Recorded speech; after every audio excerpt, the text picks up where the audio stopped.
म चाहिँ यसलाई अर्कै ढङ्गले हेर्छु किनभने दिने दिए लिने नै लिए होइन त। अब यहाँ किन दियो त्यसले भनेर त्यहाँ गएर मारकाट गर्ने कुरा पनि आउँदैन होइन। अब यही फिल्ममा पनि यही गीतमा पनि अब उहाँले मलाई धेरै पैसा दिएको भए लिन्थेँ नि होइन। ठिक दिनुभएको छ प्रमोसन सँगछ हुन्छ भनेर मैले खेलेँ। त्यसको कुरा त्यही हो जस्तो लाग्छ।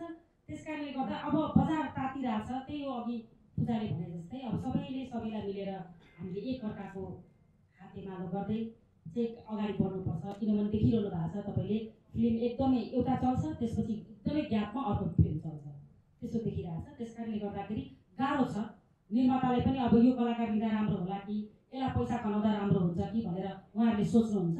कलाकारले पनि मैले जिम्मेवारी लिएको छु म यतिसम्म चाहिँ म उठाउन सक्छु भनेर उहाँहरूले लिनुभएको पनि हुनसक्छ।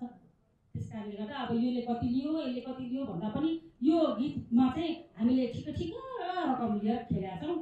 यो त्यही नै यो चाहिँ वास्तवमा नै कवि सरले चाहिँ यो सिग्नेचर नै बनाइदिइसक्नु भएको छ मलाई। दर्शन सभामा पनि तपाईँले दिपकजीलाई मैले किस गरेको थिएँ अहिले किरण दाइलाई गरेँ। यो किस हेर्न पाइरहन्छ अब अरू प्रमोसन सङ्घमा पनि। तर कस्तो छ भने गीतमा बगिरहेको छ कि छैन त्यो कथा भन्ने कुरा आउँछ। किरण दाइ र मेरो पेयरिङ छ नि त।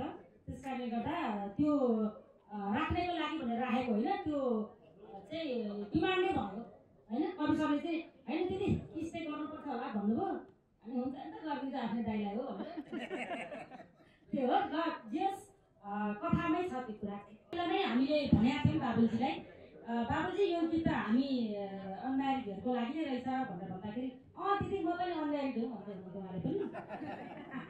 त्यस कारणले गर्दा अब चुर्यो वास्तवमा यो चुर्यो हाम्रै पल्टामा आयो 1 वर्ष अगाडिको गीत हो। त्योभन्दा पनि हाम्रै पल्टामा आयो भने चाहिँ हाम्रो सायद भाग्यमा थियो होला होइन। पिए थिएन होला गीत थियो होला त्यसो सोच्नु पर्यो।